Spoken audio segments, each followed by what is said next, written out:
بسم اللہ الرحمن الرحیم۔ شروع اللہ کے نام سے جو بڑا مہربان نہایت رحم والا ہے۔ گناہ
بسم اللہ من الشیطان الرجیم، بسم اللہ الرحمن الرحیم۔ اللہ کے لیے ہے،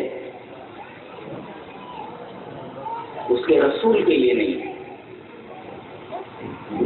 اور ایک چیز اس کے رسول کے لیے ہے، اس کے لیے نہیں ہے، اور ایک چیز ہے جو دونوں کے لیے۔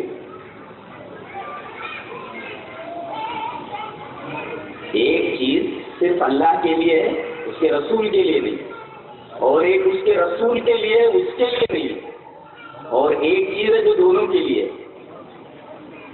جانتے ہیں وہ چیز جو صرف اللہ کے لیے ہے وہ ہے عبادت،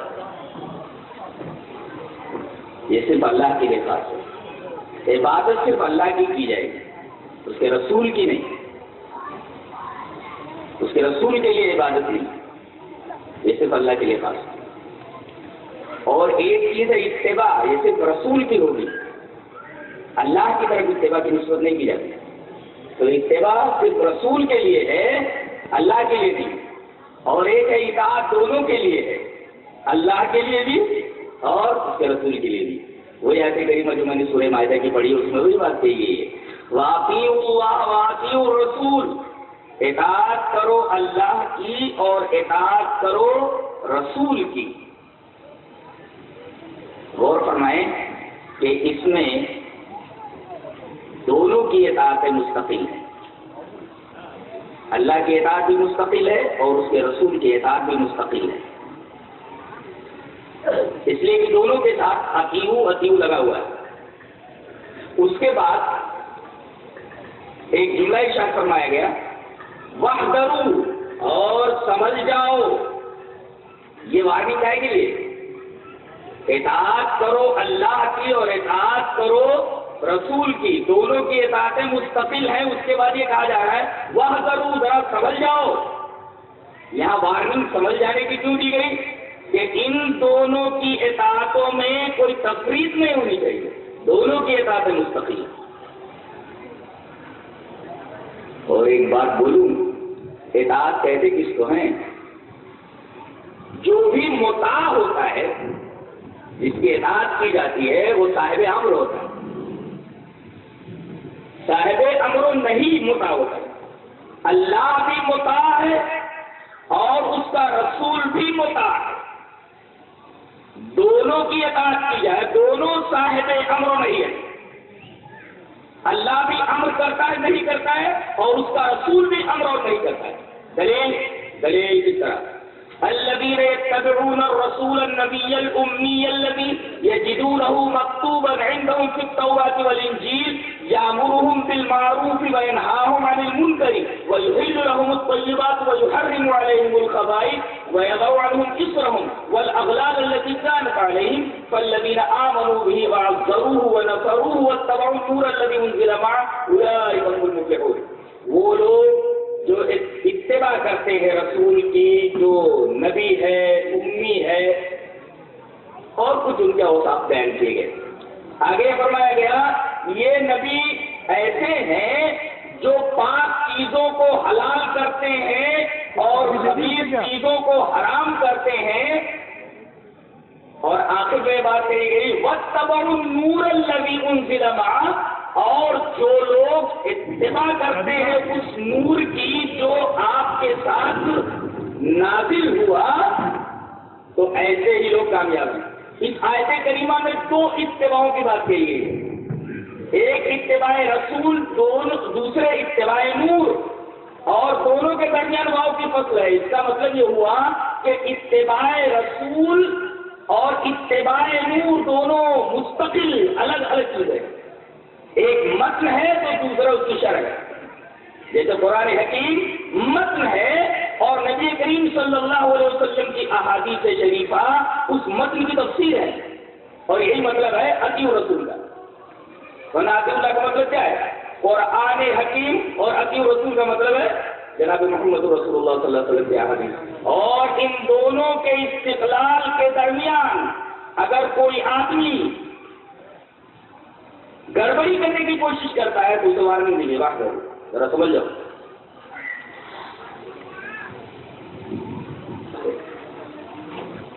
حدیث وعن كثير بن قيس قال كنت جالسا مع ابي الدرداء رضي الله تعالى عنه في مسجد دمشق فجاءه رجل فقال يا ابا الدرداء اني جئتك من مدينه رسول صلى الله عليه وسلم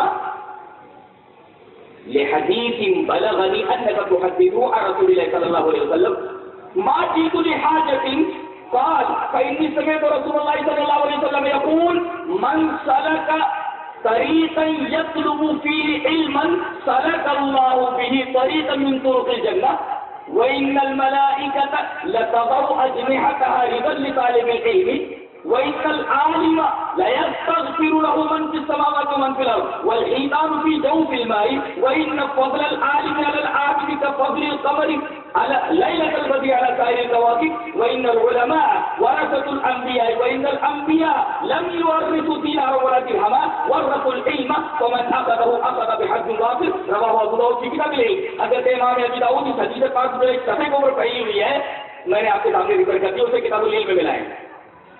ابو الدرداء کے ساتھ دمشق کی جامع مسجد میں بیٹھا ہوا تھا. اچانک ایک آدمی آتا ہے اور آتے ہی کہتا ہے کہ اے ابو الدرداء میں تم سے ملنے کے لیے شہر رسول سے آیا ہوں، مدینہ سے آیا ہوں.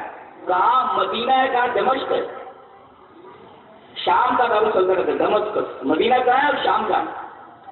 میں انی جئتک من مدینہ رسول صلی اللہ علیہ وسلم، میں رسول کے شہر سے مدینہ سے تمہارے پاس دمشق تک آیا ہوں.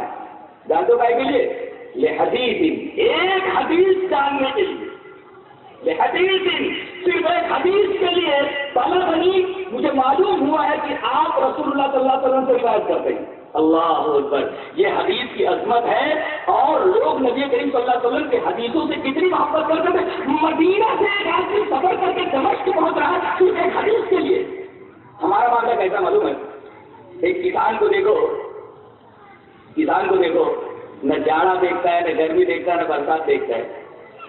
کھیت میں کام کرتا رہتا ہے.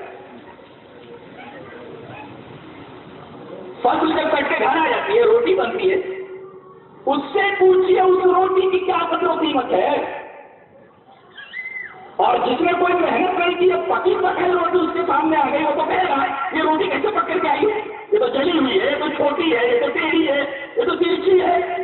اعتراض کون کرے گا؟ جس نے محنت نہیں کی ہے.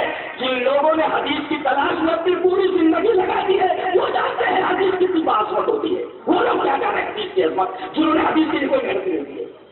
ایک آدمی مدینہ سے دمشق کا سفر کرتا صرف ایک حدیث کے لیے. ہے اتنی محبت آپ کو حدیث سے؟ یہ آدمی پاگل تھا کیا؟ میں پوچھتا ہوں یہ آدمی مدینہ سے سفر کر کے دمشق جاتا تھا، پاگل ہے کیا یہ؟ اس کا دماغ خراب تھا. اور کہتا ہے ایک حدیث کے لیے آیا، یہ حدیث ایک حدیث کے لیے نہ کہہ رہا ہے، ایک حدیث کے لیے آیا ہوں کہ مجھے معلوم ہوا ہے کہ آپ اسے نبی کریم صلی اللہ علیہ وسلم سے روایت کرتے ہیں. اور آگے بولتا ہے یہ مت سمجھو کہ حج کرنے کے لیے جیسے حاجی جاتا ہے حج کرنے کے ساتھ ساتھ کچھ اور کام بھی کر لیتا ہے الٹے پلٹے. ماں جی تو لحاظتین، میں کسی اور غرض سے نہیں آیا ہوں، صرف وہ حدیث دیکھنے کے لیے آیا ہوں، وہ حدیث سننے کے لیے آیا ہوں. ماں جی تو لحاظتین، کسی اور مقصد کے تحت نہیں آیا ہوں، میں صرف وہ حدیث سننے کے لیے آیا ہوں.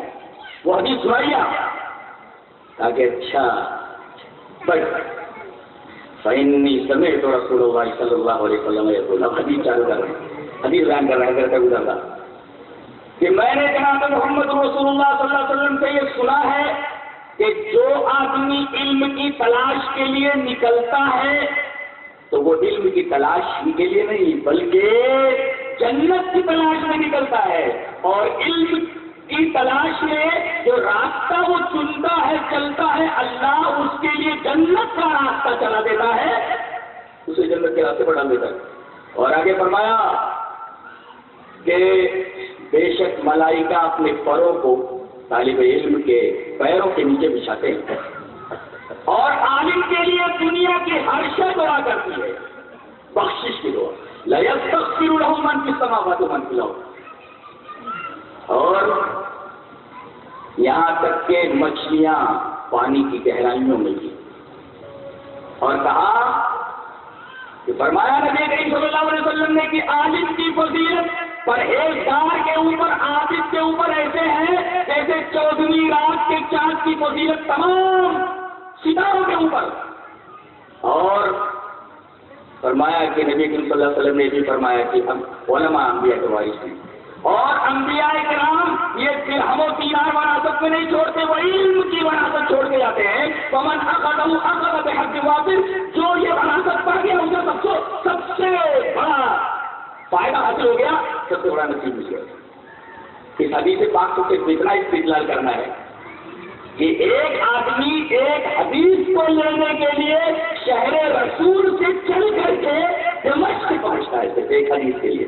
حدثنا محمود بن غیرہ، حدثنا ابو داؤد انبانا شعبۃ عن سماک بن حرب قال سمعت عبد الرحمن بن عبد الله بن مسعود رضي الله تعالى عنه يحدث عن ابيه قال سمعت رسول الله صلى الله عليه وسلم يقول نذر الله امرا سمع منا شيئا فبلغه كما سمعه فرب مبلغ او من سامع. رواه الترمذی في کتاب العلم. حضرت امام ترمذی اس حدیث پاک کو ایسی ہی سند کے ساتھ کتاب العلم کے اندر ہے، میں نے پوری سند پڑھ دیا اپنے طرح کے ساتھ. حضرت عبداللہ بن مسعود فرماتے ہیں کہ رسول اللہ صلی اللہ علیہ وسلم نے ارشاد فرمایا کہ اللہ اس آدمی کو تر و تازہ رکھے، اس کا چہرہ ہرا بھرا رکھے، ایور گرین ہے، سدا بہار ہے، جو مجھ سے کوئی حدیث سنے اور اس حدیث کو ویسے ہی پہنچا دے.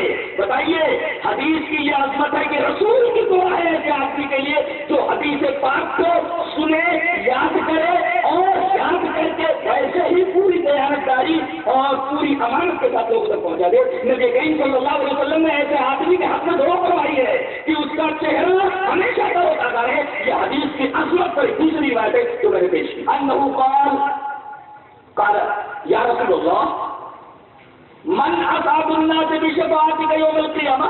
قال رسول الله صلى الله عليه وسلم لقد ظننت يا أبا هريرة ألا يسألني عن هذا الحديث أحد أول منك لما رأيت من حرصك على الحديث. أصحاب الناس بشفاعتي يوم القيامة من قال لا إله إلا الله خالصا من قلبي ونفسي. رواه البخاري في كتاب العلم. حضرت امام بخاری سے حدیث پاک کو ایسے کتاب العلم کے اندر لائے.